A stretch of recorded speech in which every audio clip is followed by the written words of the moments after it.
అందరికీ వందనాలు. నా పేరు శ్రావణి, కొత్తపట్నం.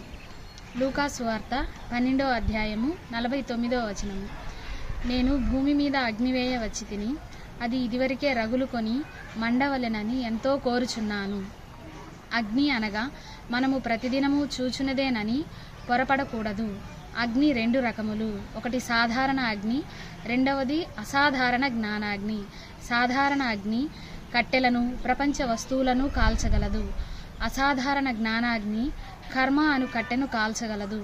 మానవులు పాపకర్మల మధ్య చిక్కుకొని ఘోరమైన కష్టములు అనుభవిస్తుండగా వారిని కడతేర్చుటకు దేవుడు భూమి మీద తన జ్ఞానము అను అగ్నిని వేయవచ్చును.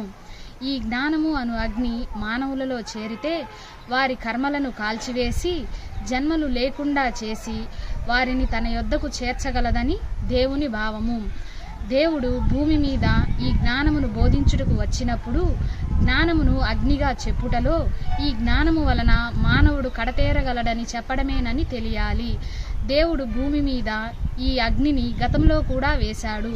అది కొంతకాలము మండి తిరిగి కనిపించక అణిగిపోయినదని, కావున ఇంతకు ముందు వేసిన చోట అణిగి ఉండక తిరిగి రగులు కొనవలెనని కోరుచున్నాడు. దాని అర్థము అగ్ని లేని చోట అగ్ని వేయుచున్నానని, ఇంతకు ముందు వేసిన చోట అది అణిగి ఉండక తిరిగి రగులుకొని మండవలెనని ఆయన ఉద్దేశము. అందరికీ నమస్కారం.